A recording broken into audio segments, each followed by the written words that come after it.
Hello, everyone, and welcome to the On Air podcast with your hosts, Stephen Hudson, Paul O'Flaherty, and David Gall. The On Air podcast is the official podcast for Geek Dimensions and everyone living a geek's life.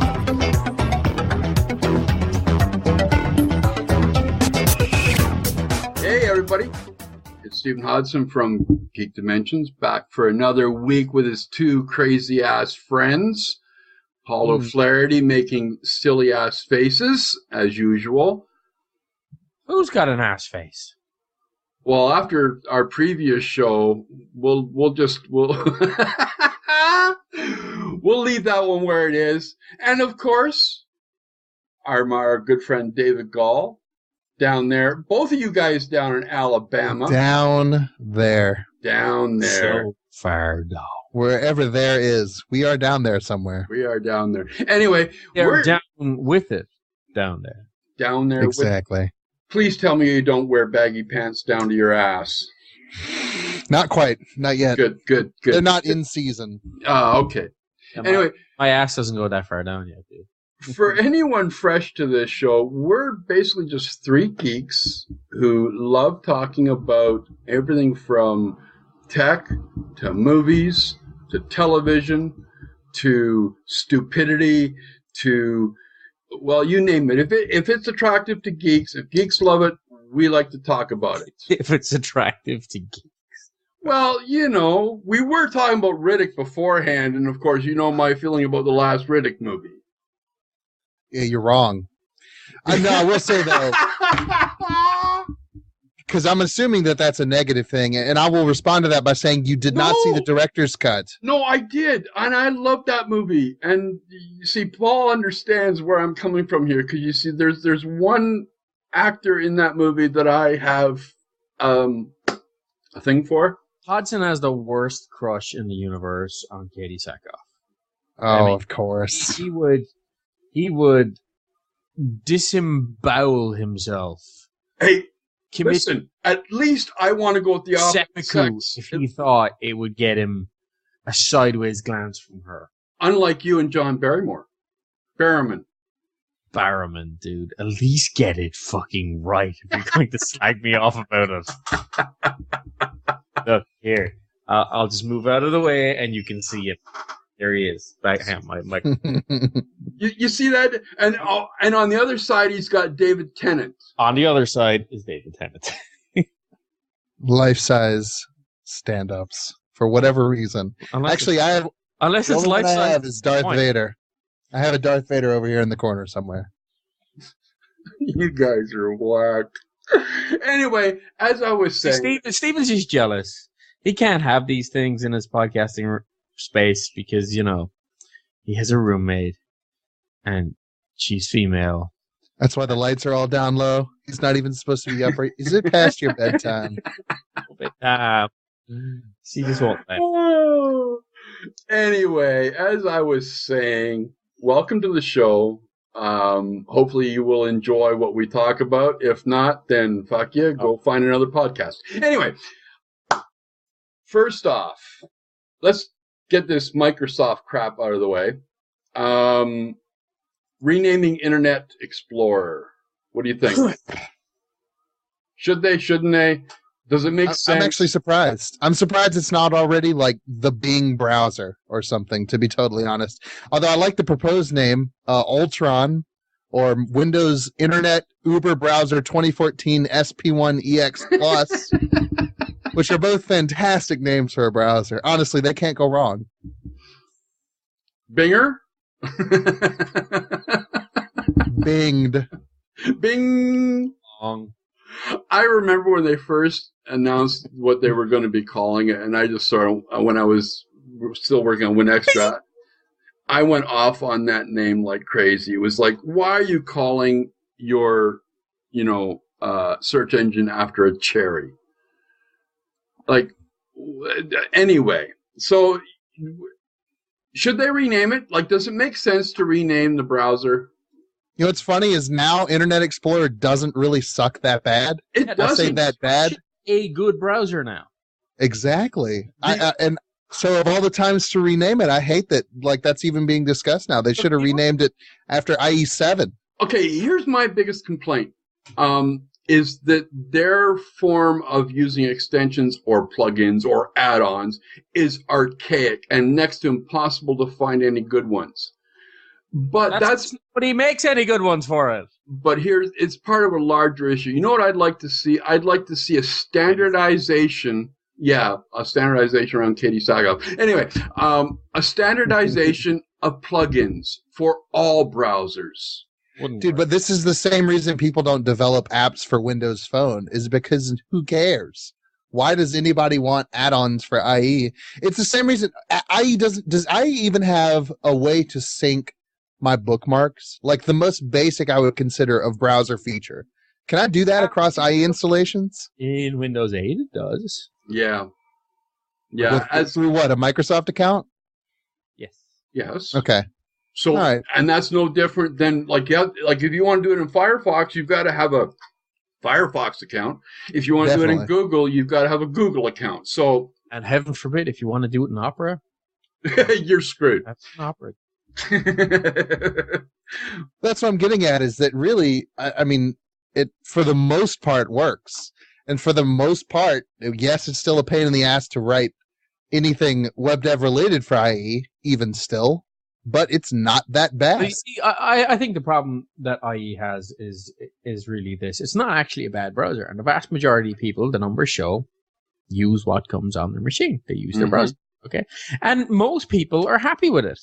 It's just us. And people like us. People with a geek bent who actually want to develop and do stuff. And we're the ones who bitch and whine and moan about it. But, you know. Most people just don't give a flying sex snake. Which is why they should call it Ultron, just to appease us. Because I would do my best to attempt to use Ultron. They should call it All Your Base.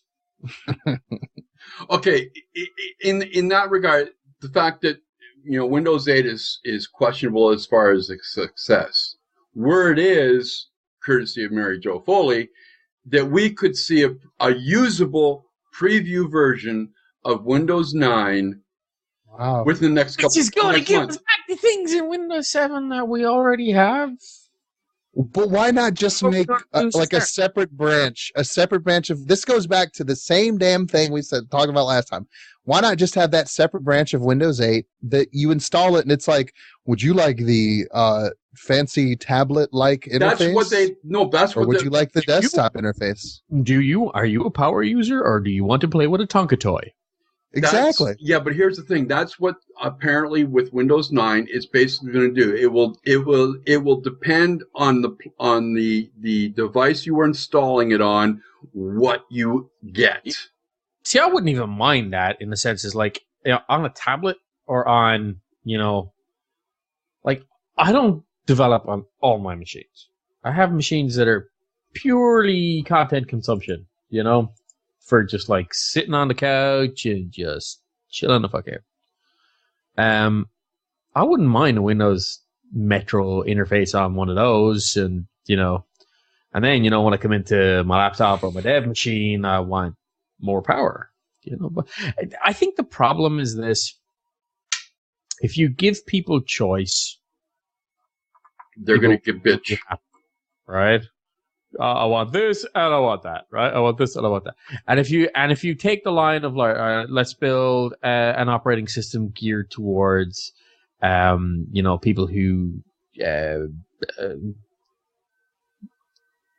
play with Tonka toys, right? Then you're going to piss off all the power users. And if you build an operating system dedicated to the power users, you've got to you piss off everybody else, and you've got to walk this very fine line.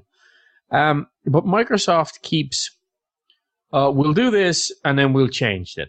And we'll do this, and then if people complain about it, we'll change it. Well, the problem is Microsoft needs to learn that people are always going to complain no matter what you give them. And the more people are online, the more people are just going to complain because, anonymity plus internet equals asshole who will bitch about it. Okay, well, see, what... So, what Microsoft needs to do is basically, and I hate to say take the Apple model, but they need to take a little bit out of Steve Jobs' book and just say, you know what, this is what we're doing, and this is why it is good for you. And if you don't like it, you're an idiot.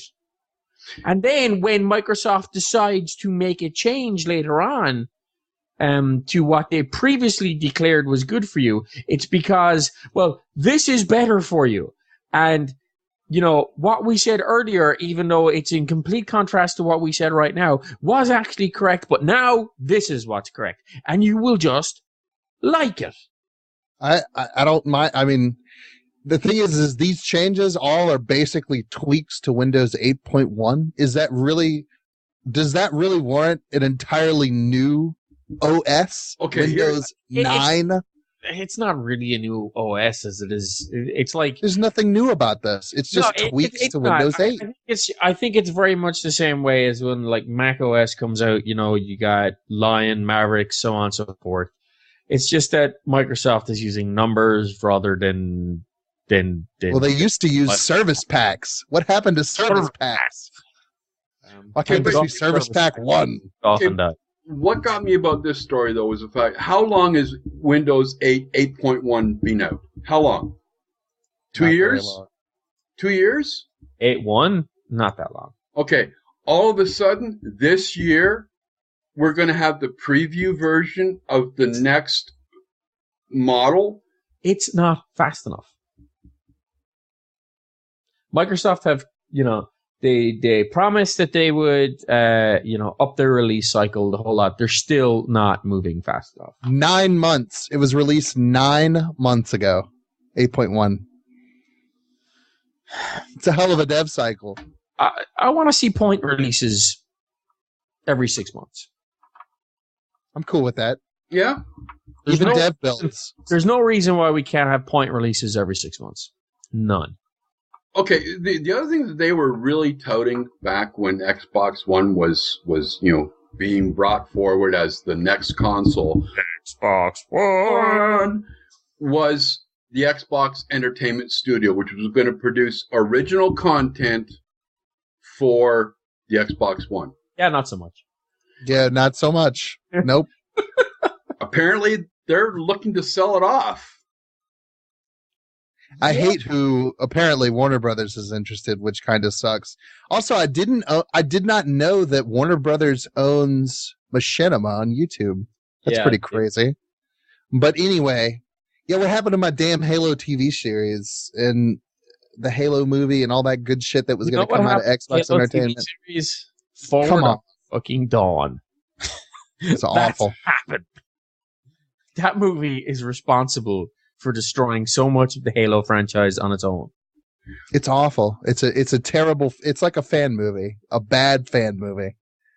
Okay, well, what I couldn't get over, right? One of the was it the 12-year-olds? One of the lead. Oh, that's Hudson Show. One of the lead female characters has these huge lips that it looks like she got like collagen injected into them before every scene. And every time I see her on screen, I just want to smack her in them just to see whether or not they'll explode and bits will leak out the side. Like a plasma grenade. Like a grenade. While we're on the subject of pointless ideas, Nook and Samsung are going to produce the Nook tablet Galaxy 4. Yes, let's have a tablet that is also an e-reader. Like, without all the benefits of an e-reader. I love the idea. Let's take what made an e-reader great, remove it, take what's shitty about Android, add it, and then come out with a tablet. This is going to be awesome. Yeah, I don't know why Samsung would even entertain this.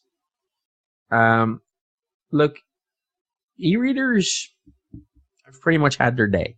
Yes. And unless you're doing something complete with unless you're doing something now to complete directly with the Amazon Paperwhite, which is a beautiful reading device, right? Mm-hmm. But these, we're going to make it a tablet, but we're going to call it an e-reader, and it's not going to have e-ink, and it's going to have shittier battery life. And no, let's stay away from these hybrids. Let's have a tablet. and an e-reader. Like really, you cannot get any better than the Paperwhite. Like it is probably awesome. Like for what house $79? You can get a Paperwhite for 139 or 129. I'm not sure, but like I know I got Sarah one, and then we got me one, and like we're big e-reader users in this house, and they're all Kindles. You know, we use them. All the kids have Kindles. They're never off them. But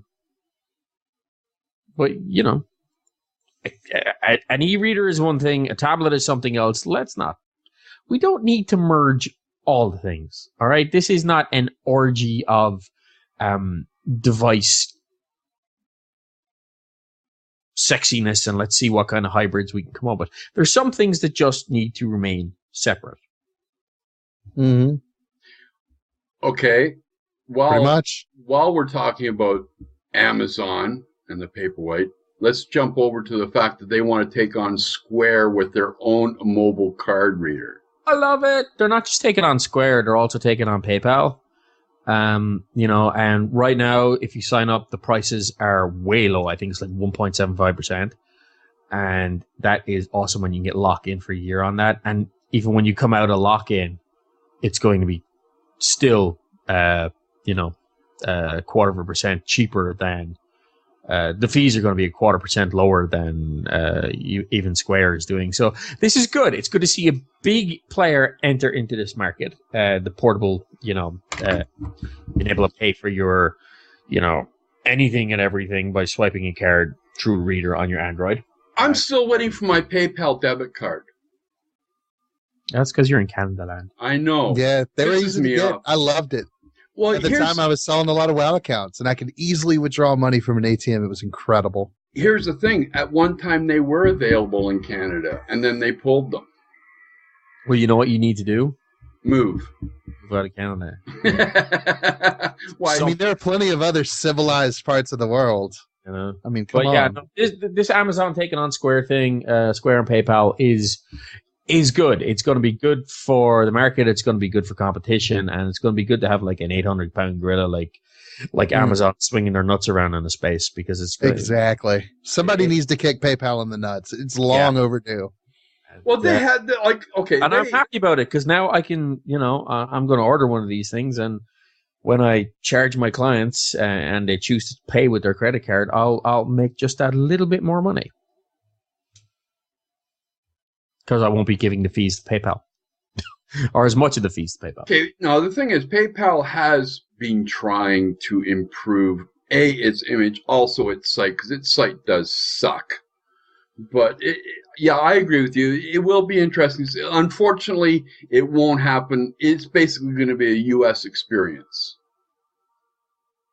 Am I like Amazon going up against Square? I know Square's come into Canada. No, Amazon will start in the US, of course, like they start everything else. But I wouldn't see Amazon walking away from major markets. I mean, especially if it works. This is going to be their beta test. If it works, you know that they will immediately go into the UK. They'll go into Europe.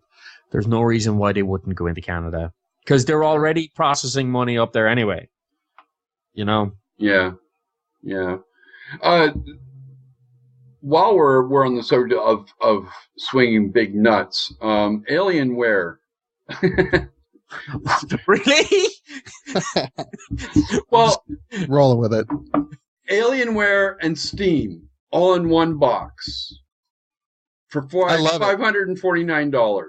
What's awesome about this is SteamOS is one of the dumbest ideas ever. It's not. No, I know. No, I'm getting there. Okay. And so absolutely one of the dumbest ideas that I've ever heard of as a gamer, because you're trying to convince a big name publisher that all of a sudden they should be writing their games for release on Linux, which we all know how well that's going to go over with somebody like EA or Microsoft. But anyway, so I love that Alienware has already spent all this money and all this R&D on a console-like PC, and basically just told Steam to fuck off. Like, we're not going to use SteamOS because it's not ready.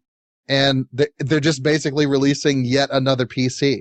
That's why this thing is so anti-news, because there's nothing about this. Is just a small form factor PC being released by a major manufacturer. with some stupid GUI that it's not it hurts. a very powerful machine. No, It's an not. i3 with 4 gigs of RAM and a 500 gigs of storage. Ooh, 500 gigs. You can store 3 games. And some shitty some shitty NVIDIA Tegra crap that's going to be as powerful as we don't really know yet because, of course, nobody can benchmark it quite yet. RAM memory. 2 gigs, man.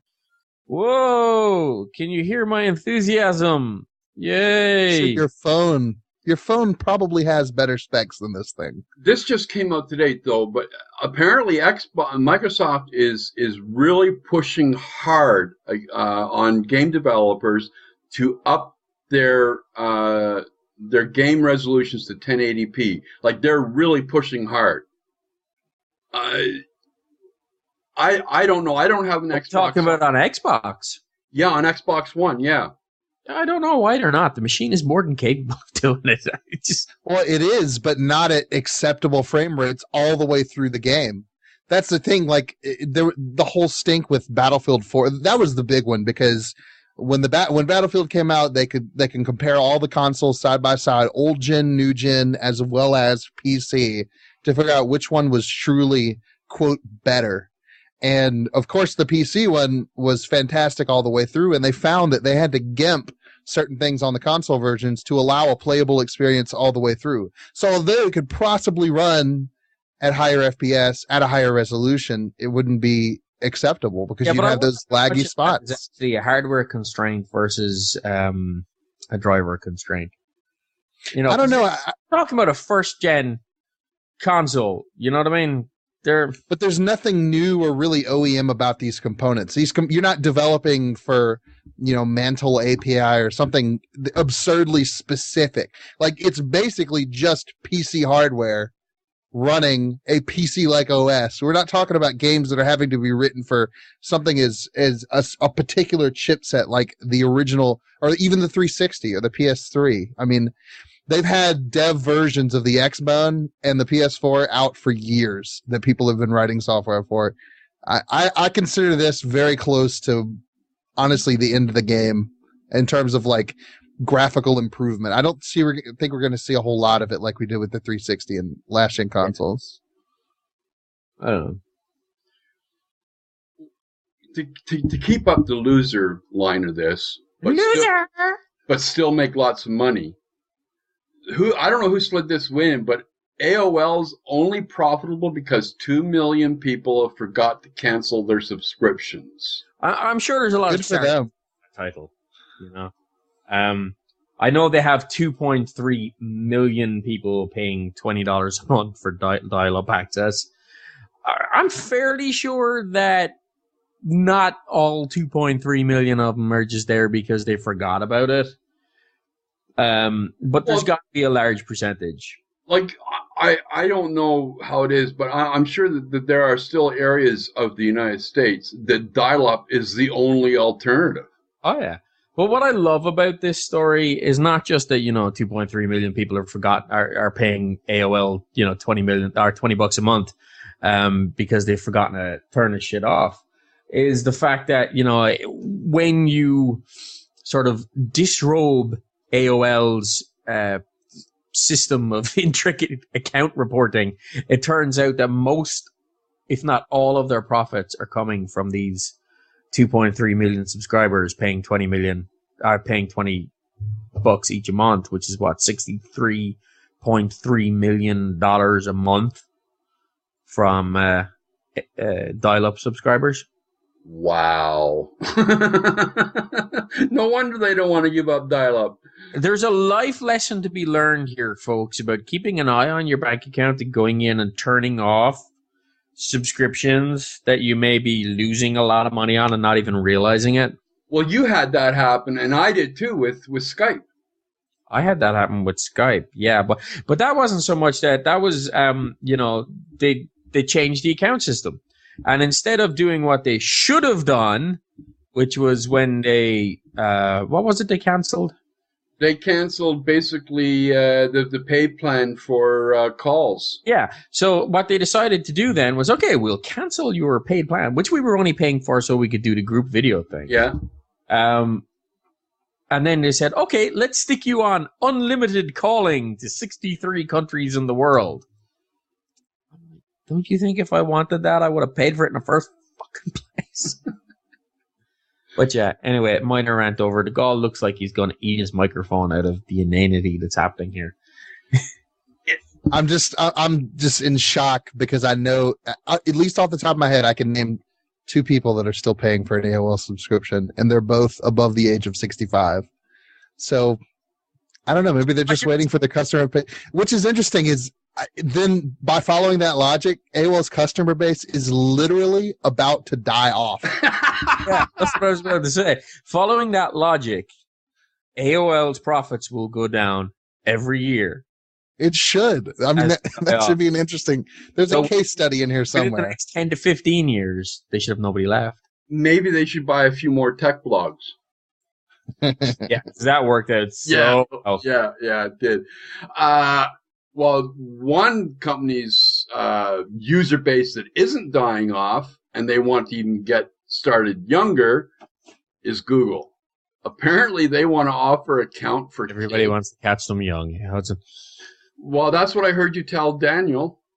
Oh, Daniel likes them young. Yeah, Daniel likes them. Anyway, Google to offer accounts for kids. Obviously, kids being underneath the 13 age starting bracket that we now go by for COPPA. Yeah, COPPA. Could that be any more... COPPA? Like as in COPPA? Could that be any more inappropriately named? Yeah. I want a COPPA for a 13-year-old. Huh? Yeah. Why?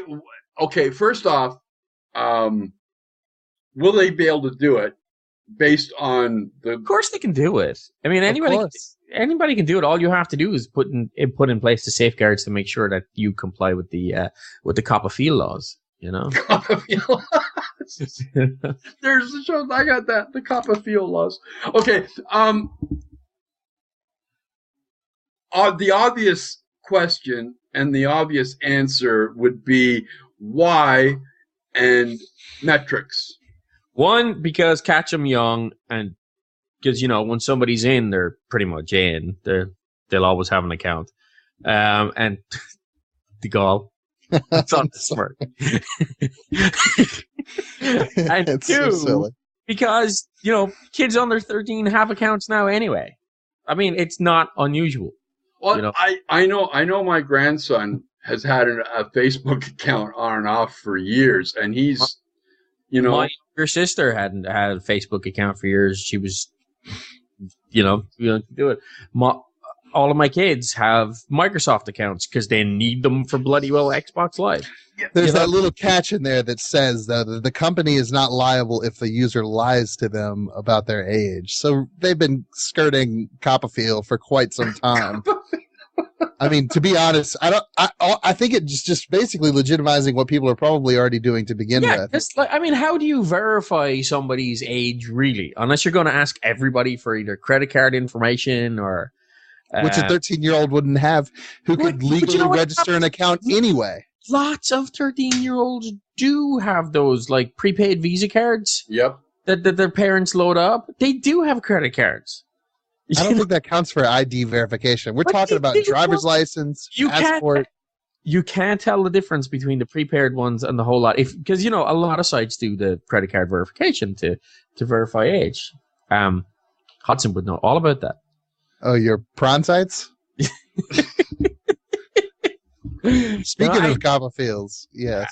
And you can't exactly ask kids to upload their passport information or their driver license if you're under 13.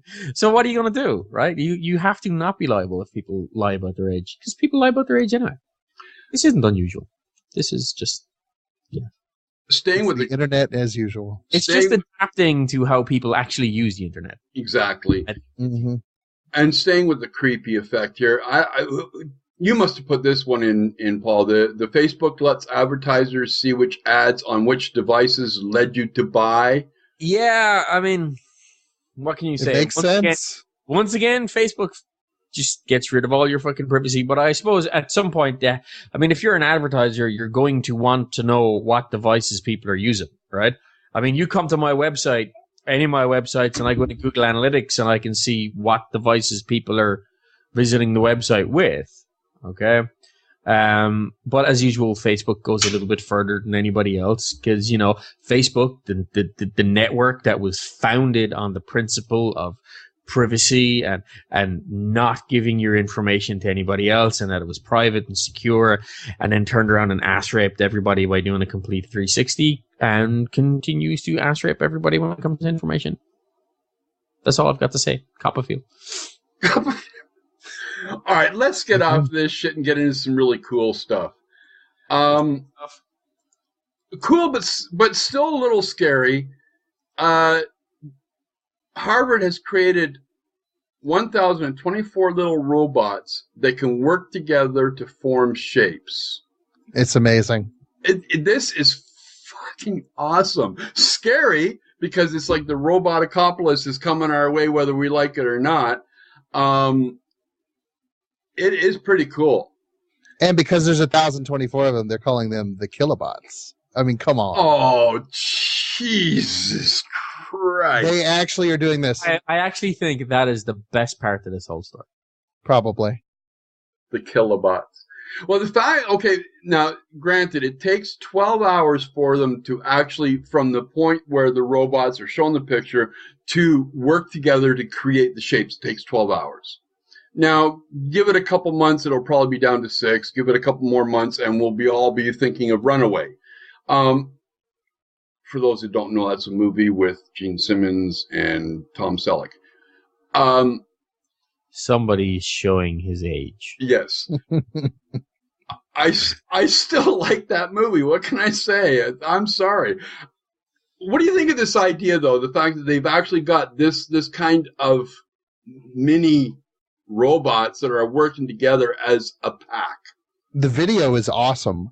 And basically all they have to do is plant a couple of them in a corner of the design, and then the other robots just kind of move their way around the edge of the robotic pack to find where they need to place themselves. It is so cool. I would be a lot more impressed if these little self-organized wobbling gits would actually do this without any intervention. Like without having to place a corner piece? Yeah. That's seriously impressive. That's next. Really, like obviously this is an area that they're of research they're going down. So it's only going to get more interesting as they go along. You can get shorter time periods and doing more things. The thing that worries that brings out the freaky part is what if these things ended up being weaponized at some point? That would be the shittiest weapon. It'll take them 10 hours just to figure out what shape it's supposed to be in. You'll have every area. All right, we've made a square. Now what? How do we weaponize this? We make a gun shape. Okay, great. Now what? We shoot one of the robots. Make a gun shape and go into a school, and all the teachers will defeat us with zero tolerance policy.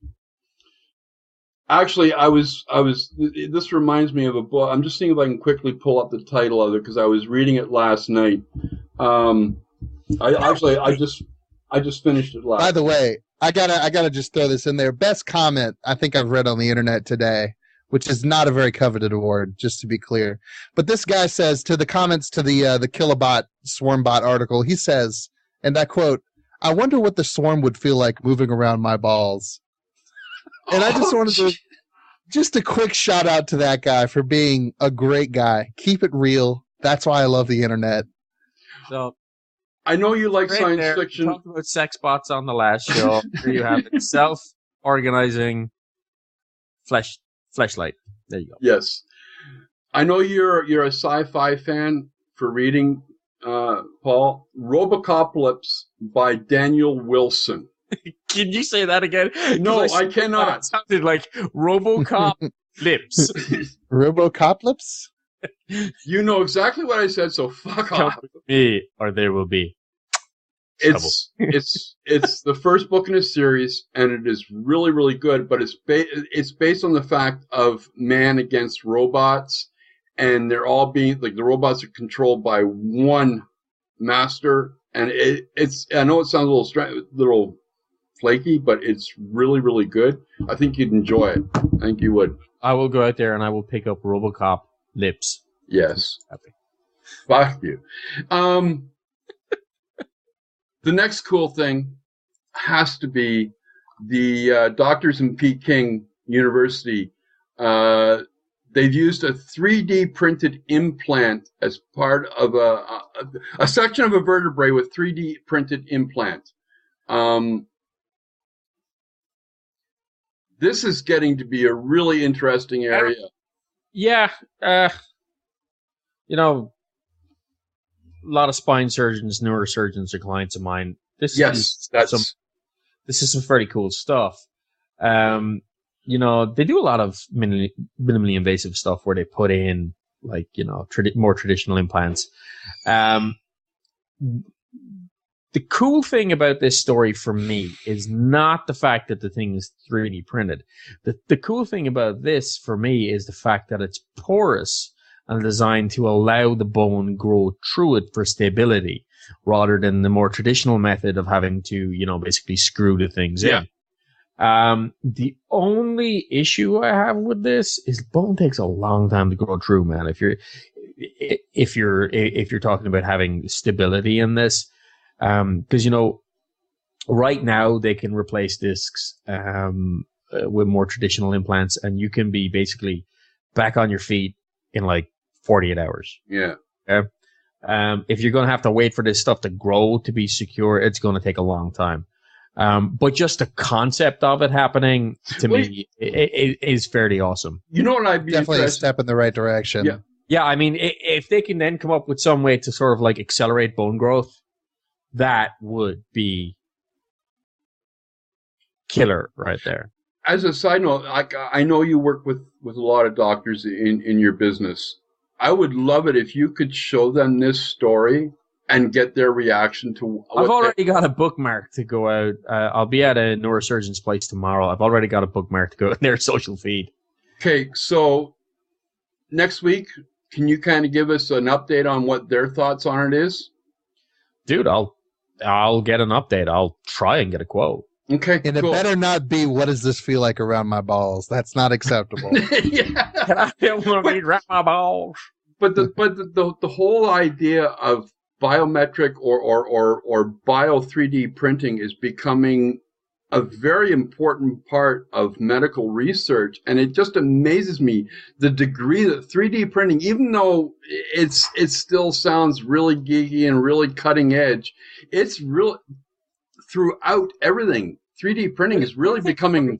The thing that mostly worries me about 3D printing implants like this is that I'm worried about the longevity and the integrity of the actual implant versus you know, the more traditional implants which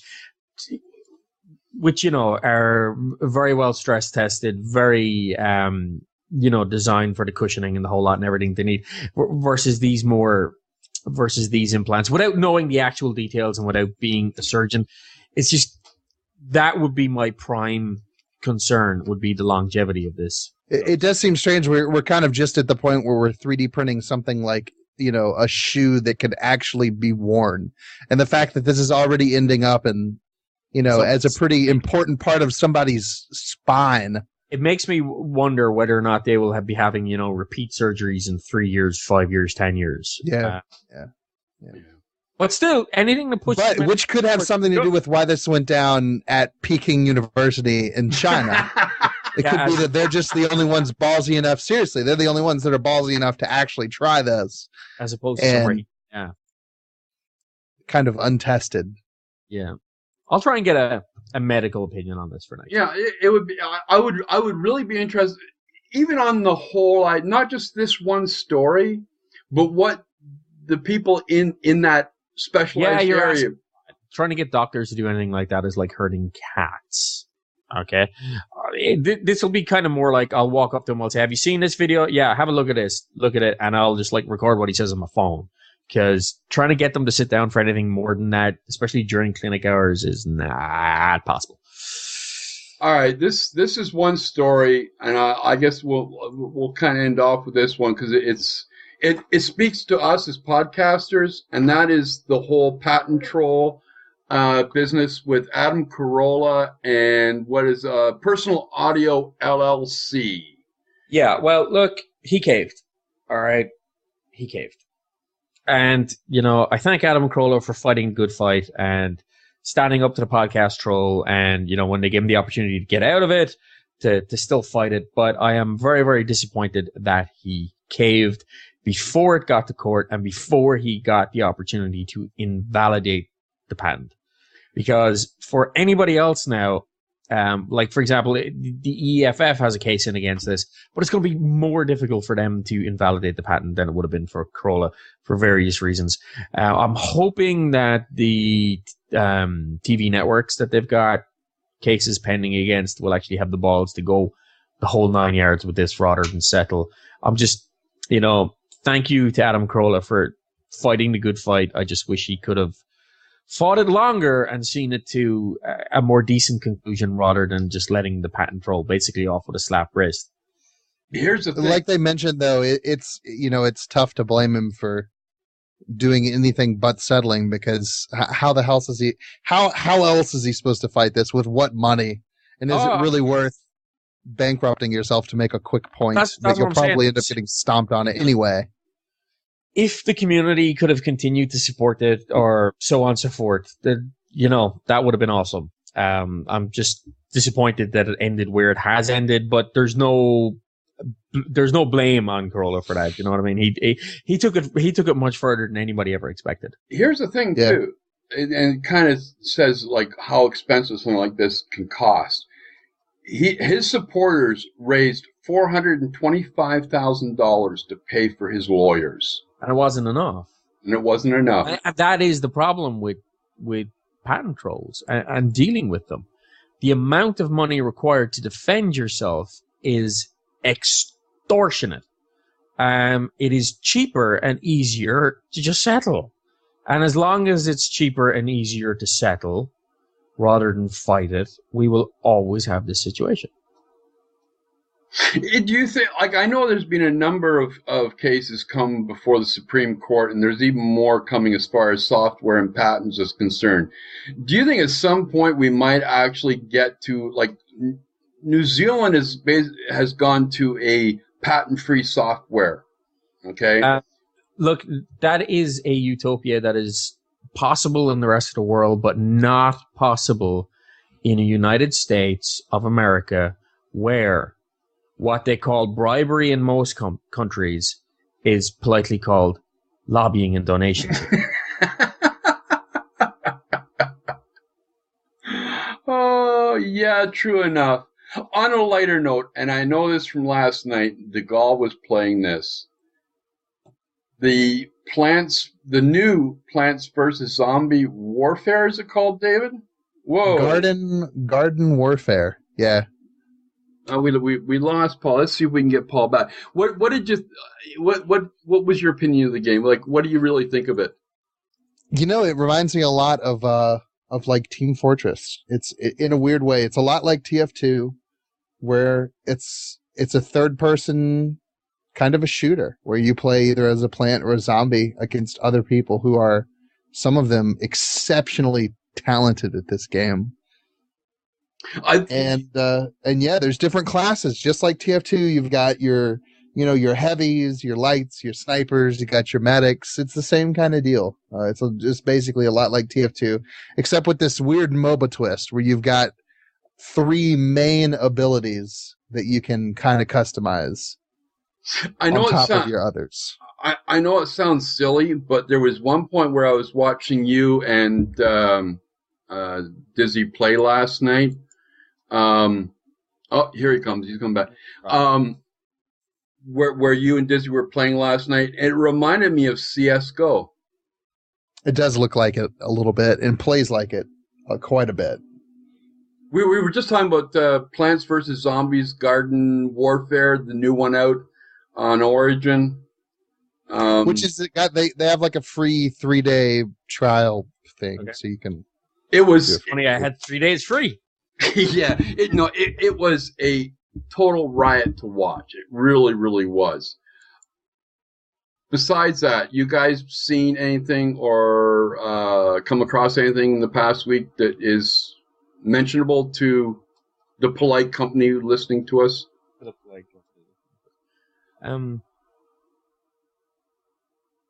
No. I don't even have anything. I'll tell you, I haven't been gaming or even watching a whole lot of movies or TV recently enough to working my butt off. I spent 2 days with my son, who's decided he's at 1 year's age is an opera singer. So he just oh God. Well, I have one for you, Paul, and any design WordPress designers out there. Oh, you know what? I do have one. Okay. I do have one. It's linked in the show notes. Okay. If you're unfortunate enough to get caught out by the CryptoLocker malware, okay, there is now a site that you can go to. It's called decryptcryptolocker.com. It's a free service, and they will, using a vast amount of pre-done keys that they have, they will attempt to decrypt your files for you. Now, unfortunately for some people, especially if your antivirus is and antivirus stuff is way out of date, you will have gotten CryptoLocker and then gotten CryptoLocker and then gotten CryptoLocker. So you may have to run your files through the service multiple times. But if there is something that you need that you hadn't got backed up, shame on you, because you didn't have proper antivirus, etc., shame on you, and you weren't being careful with what you were doing on the web, shame on you, then this may be a service that actually saves your ass. Okay. Now, as I was saying before that great interruption, if you are a WordPress designer and you like using short codes, there is a package called Shortcodes Ultimate. And it is a package of some really, really well done shortcodes. Everything from, I know simple things like headers, to galleries, to sliders, to columns, and everything like it. I think there's something like 37 or 38 shortcode items in this pack. And I love that idea. I love that, right? But as a WordPress guy, I have to caution against the overuse of shortcodes. Because if that plugin is stopped being developed at some point, and you are not, PHP savvy or whatnot, you're going to be stuck up to duff with a whole bunch of shortcodes in your posts and in your themes that no longer work, and you're going to have to go back and re-edit something. So what I will say is, while shortcodes are really, really, really convenient, use them with caution and think about the future in case that plugin ever dies or you need to move away and you need to go back and re-edit your content or your themes. True enough. Yes. And I agree with you on that. If you are dealing with a stable platform, like a stable theme, or you know where you're going to head down the road, which not very often, I've just done, I'm redoing one whole site, and I am making good use of this, and it is making my job a lot easier, and the end product is nice and clean. That's what I liked about it. Nice. So, yes, nice and clean. Yes. So that's Shortcodes Ultimate. I'll throw the link in the show notes for those that want to give it a shot. But on that note, folks, that is the end of this week's Geek Dimensions podcast with Paul Flaherty, David Gall. What are you doing, Paul? What do you want? I just have one last thing to say. Okay. Make David happy. Okay. To that verse. Crosses over the threshold. Amen. And that, folks, you will have to read the show notes to find out why. But thank you very much. Have a good rest of the week, and we shall see you next week. But in the meantime, remember, one very important thing, keep it geek. You have been listening to the Geek Dimensions On Air podcast with Stephen Hodson, Paulo Flaherty, and David Gall. You can send any feedback about this or any of our other episodes to feedback@geekdimensions.com or by leaving a comment on the post. You can also find us on Facebook, Twitter, and Google Plus as Geek Dimensions. If you want to subscribe to the show, you can find it on iTunes, Stitcher, Blueberry, and podcastpedia.org, or you can use our RSS feed for the show. The music used in the show is Metro by Sleep Thief. The On Air podcast is the official podcast of Geek Dimensions and everyone living a geek's life.